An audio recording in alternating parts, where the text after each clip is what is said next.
You're listening to the LA Football Podcast. What's going on, Los Angeles? Welcome to the LA Football Show. This is your UCLA Bruins segment on the LA Football Network. Excited to have you all with us. For Jamal, Madni, I'm Ryan Dyrud, and we've got a great show. A lot of big things going on with our Bruins, some recruiting stuff, some transfer portal, some coaching hires. We can't wait to get into all of it. Show is always brought to you by our friends at BetOnline. Head to betonline.ag today. Use our promo code BELIEVE. That's BLEAV. Gets you a 50% welcome bonus on your first deposit. I know this is college talk, but obviously the betting is on the divisional round of the NFL playoffs. So go ahead and head to BetOnline. You can bet on those 4 games, have some fun with it, and hopefully win some money back from the losses of the wildcard round that I certainly felt, and get yourself some more cash. Promo code BELIEVE, 50% welcome bonus, and tell them the guys at the LA Football Network sent you. All right, Jamal, well, let's switch gears a little bit here to end the show with some college talk in the radio program, that is. If you're on podcast, welcome. This is the LA Football Show. Talk some UCLA Bruins now, as our Bruins schedule is out.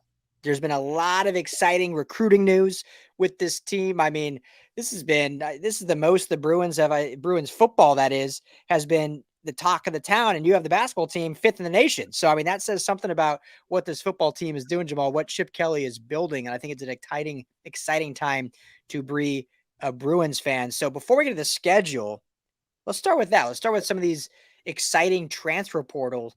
You know, I'll just throw it to you, but at the receiver position, let me pose you this question. Is UCLA becoming wide receiver U over here? You know, Ryan, it's funny you ask that. I don't know if I'm ready to go that far. I think USC and Ohio State are still the cream of the crop there. But what I will say is this perception of Chip Kelly not being able to recruit a certain type of player or just be exclusive to the transfer portal and pick and choose group of 5 players now couldn't be further from the truth. These are bona fide dudes that have come in this last week, with one Sturdivant from Cal, 65 catches, 755 yards, 7 touchdowns. The guy's 6'3", 205 pounds, and runs a 10.4 900 meters. I mean, you're talking about just an incredible athlete in terms of size, speed, and just overall explosiveness on the field.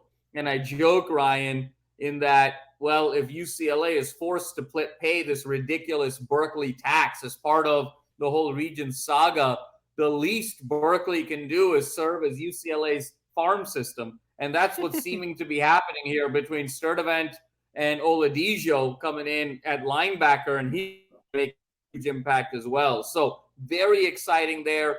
And then the fact that Kyle Ford, Ryan, you and I have loved Kyle Ford. We've been so high on him. To me, SC's second best receiver last year over the course of the entire season. I know Brendan Rice had a huge bowl game, but I think if you took the whole body of work, Ford was second best after Addison and maybe Taj Washington. But the most versatile receiver on USC's roster chooses to stay home, chooses to stay in the LA area, and now goes to UCLA. And you got Sturdivant at 6'3", Kyle Ford at 6'4", and now you're building this wide receiver room with the great running game, with the great scheme that Chip has. And there's just so much excitement in the air, Ryan. And we thought 23 was going to be a little bit of a dip, a little bit of a rebuilding year for UCLA. And now with the return of the likes of leading sack man Mokiao-Atimalala and the team's best tackler in Darius Moasau, Ryan, I think this team on paper is the most talented team UCLA has had since 1998. And I can't believe I'm saying that given where we were 30 days ago. And now when you look at the bigger picture here, Ryan, when you talk about access to talent, when you talk about quality of coaching, when you talk about resources, facilities, money, brand, campus, the gap between USC football and UCLA football is as narrow as I have ever seen it in my lifetime. And I think the possibility, if UCLA gets decent to good quarterback play and Dante Moore or an equivalent in a Garbers or a Martin or a Schlee gives good quarterback play, I think the expectations for last year can transfer over to 2023, and this become just a perennial conference contending team year over year. And Ryan, the last thing I'll say before passing it over to you is I really feel like Chip has cracked the code with this transfer portal in a way that is sustainable, a way that is really providing UCLA a competitive advantage. And he's working around the limitations of his institution, given the 3.0 GPA criteria for 80% of the incoming high school class, in much the same way, Jim Harbaugh worked around the limitations of Stanford back in the mid-2000s when he realized the guys that are consistently able to get into the school are the linemen, and then build a whole team around the linemen to an incredible 5, 6, 7-year run of success, including Rose Bowls, New Year's Six games. I think we're on the cusp of that with Chip Kelly, where this strategy of working around the limitations of your university, this guy's cracked the code in a way no UCLA coach has been able to crack in the 21st century, outside of just hoping SC's on sanctions or SC's down or Oregon is going through turmoil with coaching changes or what have you. UCLA football is the cusp of being a force here, and the momentum is palpable. Yeah, I have 4 points on these two. I mean, it's the whole transfer portal, but these two moves that really solidify that. One being they found their Jake Bobo replacement in Kyle Ford. Just the size, the strength, what he can give you on those big third downs. Now, Bobo, I think, is a lot more proven when he came over here, being how good he was over in the ACC with Duke. And obviously we saw what Bobo did last year with UCLA, just being, if you had third or fourth down, you knew he was going to make the catch. I don't think Kyle Ford has proven that yet, but in terms of sheer size and talent and ability, Kyle Ford certainly has that. Sturdivant gives them something that they really haven't had that I can remember, at least in the Chip Kelly era. I mean, they've had the small speed guys like the Cam Browns that they still have, or stuff of that nature, or the great route running guys like the Kyle Phillips, but still being a 5'9", 5'10" guy. They've had the big guy and, Greg Dulcich at tight end or Jake Bobo at receiver, but now they have like a true number one receiver in Sturdivant and just size 6'3", speed, but also just the ability that he brings to that position. So they've really harnessed in on what they need in terms of the skill position players in that. Two, which everything you just said, it proves that UCLA is a bona fide desirable place for players to go. Whether you're a recruit or a transfer, it's a place to go. And to piggyback off that, point 3 is that people love talking about the blue bloods of college football, the Alabamas, the SEC, the Big Ten, Michigan, Ohio, all these. In this day and age, with this generation of kids, with social media, I don't think they really give a rip about that. And then you add NIL on top of that, they want to go where social media is telling them to go. You think these kids, and I'm not saying Alabama's not going to still be good, and I'm not trying to disrespect Alabama and what Nick Saban's built, but when you're on social media and you're seeing Tom Brady and all these guys in Westwood hanging out, you're right by the Hollywood sign, you're all this, or you can go hang out in Tuscaloosa. Before, you never really saw that. People knew, oh, LA's cool and this, but it wasn't in front of you. It wasn't just on your phone, oh shoot, look who's down at Westwood. Look who's rolling to practice with Chip Kelly. Look at all this. Kind of like what USC was when you were there in their heyday. But even a lot of people didn't know that. They weren't close to the program just because there wasn't social media. Now it's publicized. Kids see that. I want to be a part of that. They don't care about the history. They want to build a future and build the brand of what is there and now. So I think all of those things coupled show that this is a true destination. And the more and more we talk about it, Jamal, the more and more I'm like, I think UCLA is not just here to stay, but I think they're a program of the future. Maybe I don't want to say we're being biased, but maybe we're being too optimistic, because even last year with how good things went, they still had a letdown. They still ended up losing their last, technically their last, 2 games and then 3 games on top of that. And so we got to see it come out on the field and produce like that. But obviously the product and the recipe now is there. Now it's just about the chef creating the delicious gourmet meal, right? And the last point I have of that is when you have a young quarterback who we think Dante Moore will probably win the starting job, the best thing you can do for a young quarterback is give him a bevy of weapons in the running game and in the passing game. And now he has basically 4 starting caliber running backs and 4 diverse and starting caliber receivers. So you've given him everything he needed to succeed. And whether it's him or the other QBs you mentioned, they're in the best possible situation to succeed in terms of skill positions. Now, the last question I'll ask you, and actually our good friend John Charles on Twitter asked this. What's your opinion at this point of the trenches? Because we keep hearing all these great transfers at the skill positions, running back, linebacker. What's kind of your thought on what they've done in the trenches? Because obviously we're great on offensive line last year, but they're losing some pieces. So how are we looking? How is UCLA looking in the trenches? Because obviously that's going to be very important to this team.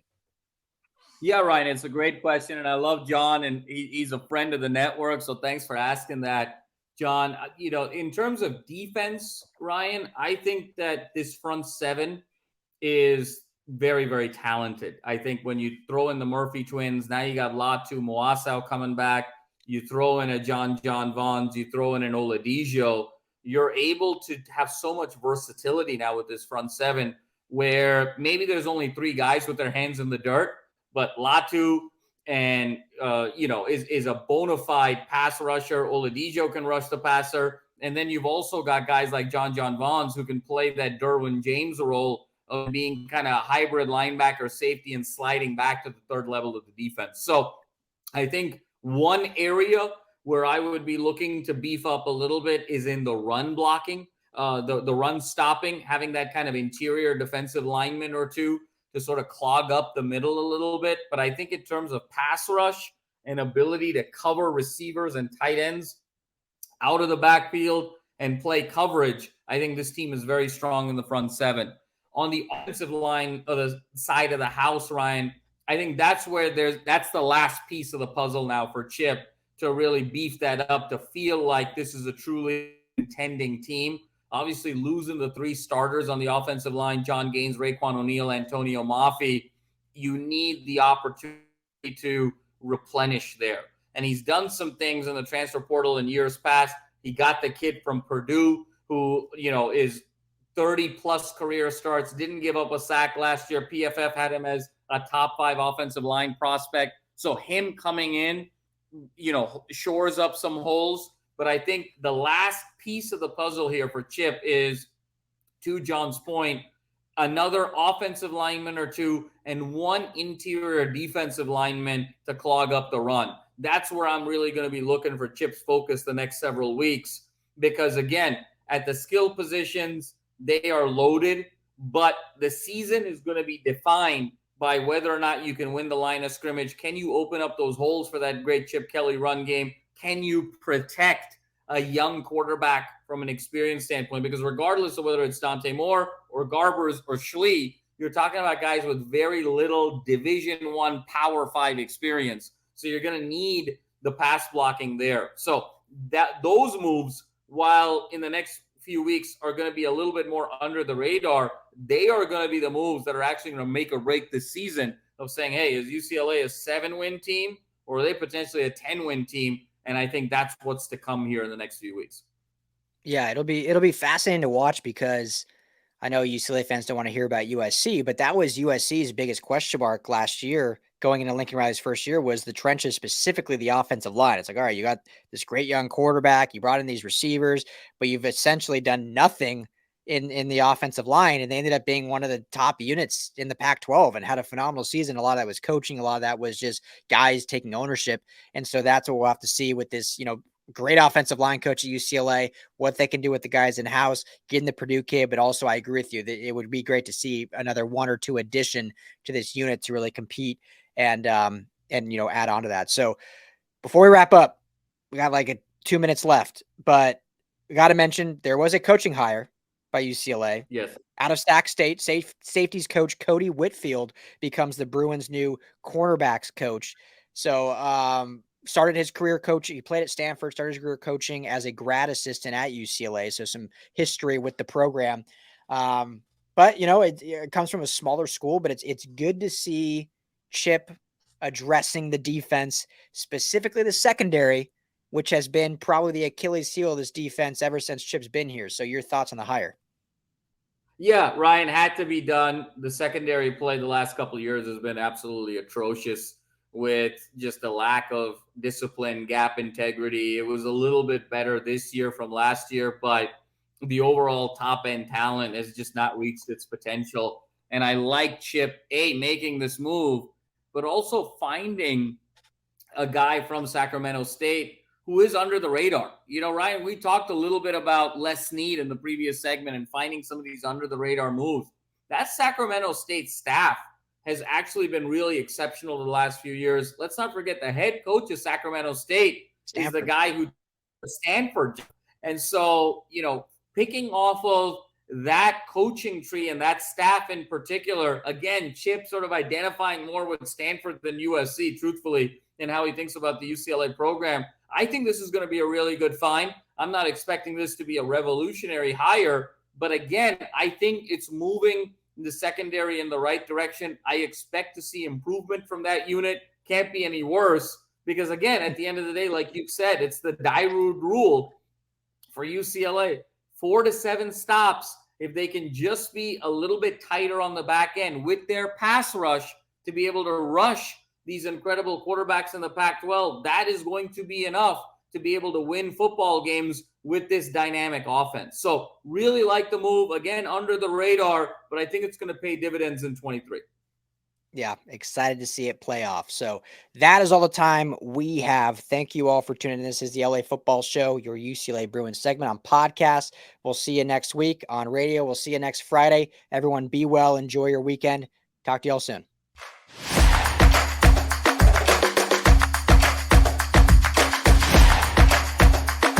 You're listening to the LA Football Podcast.